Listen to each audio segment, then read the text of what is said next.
ಸ್ವಲ್ಪ ಸೈಡ್ ಆಗಿ ಈ ಕಡೆ ಬಂದ್ಬಿಡಿ.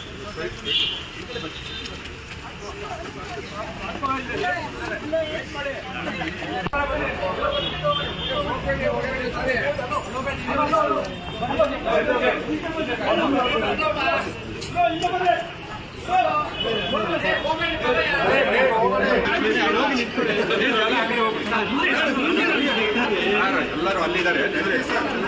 ನಾನು ಹೇಳಿಲ್ವ ಅಲ್ಲಿರ್ಬೇಕು ಅಂತ.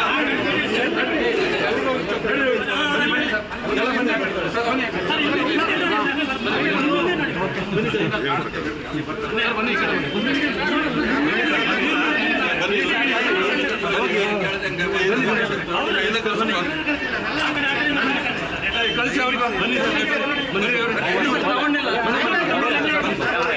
Sir.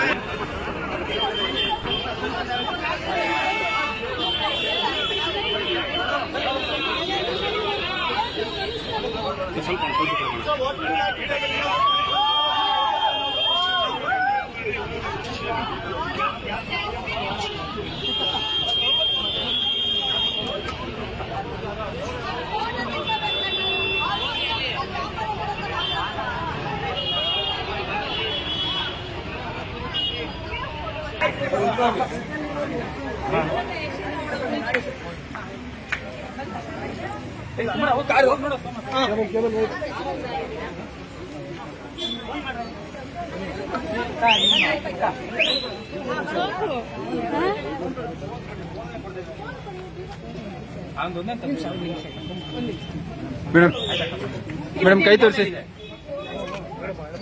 Ma'am ma'am ma'am Radhika ma'am ma'am ma'am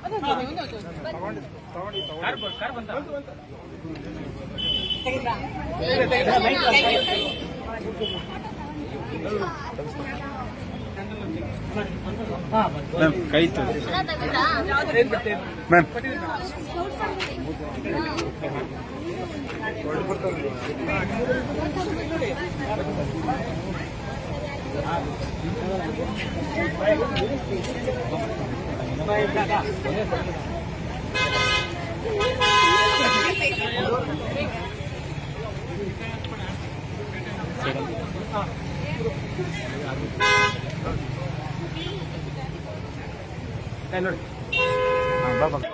ಕರ್ತವ್ಯ ಅಲ್ವಾ, ನಾವೆಲ್ಲರೂ ವೋಟ್ ಮಾಡಲೇಬೇಕು. ಸ್ಫೂರ್ತಿ ಅಂತೇನಿಲ್ಲ, ನಮ್ಮ ಹಕ್ಕು, ನಾವೆಲ್ಲರೂ ವೋಟ್ ಮಾಡಲೇಬೇಕು. ಅಭ್ಯಾಸ ಮಾಡ್ಕೊಂಡು ಯಾವಾಗ ವೋಟ್ ಬಂದಿರುತ್ತೋ ನಿಮ್ಮ ಡಿಸಿಷನ್ಗಳು ನೀವು ತಗೋತಾ ಇರಬೇಕು. ಪ್ರತಿಯೊಂದು ನೀವು ಏನು ತಗೊಂಡಿದ್ದೀವಿ ಡಿಸಿಷನ್ ಅಬ್ಸರ್ವ್ ಮಾಡಿ ಕಲಿತಾ ಹೋಗ್ಬೋದು, ಮೆಚೂರ್ ಆಗ್ತದೆ. ಈ ಬಾರಿ ಸರ್ ವೋಟಿಂಗ್ ಪರ್ಸೆಂಟ್ ಇಲ್ಲಿ ತನಕ ಇಲ್ಲ ಸಮಯ ತನಕ ಚೆನ್ನಾಗಿ ಆಗ್ತಾ ಇದೆ ಅಂತ ಹೋದ್ ಸರಿ ಹೋಲಿಸ್ತಾರೆ. ಬಟ್ ಇನ್ ಟೋಟಲ್ ಭಾರತ ಏನ್ ಆಪರ್ಚುನಿಟಿ ಇದೆ ನಮ್ಮ ದೇಶಕ್ಕೆ ಅಥವಾ ನಮ್ಮ ಡೆಮೋಕ್ರಸಿಗೆ ಏನು ಇದು ಕಾಣಿಸ್ತಾ ಒಳ್ಳೆ ಆಪರ್ಚುನಿಟಿ ಇದೆ ದೇಶಕ್ಕೆ.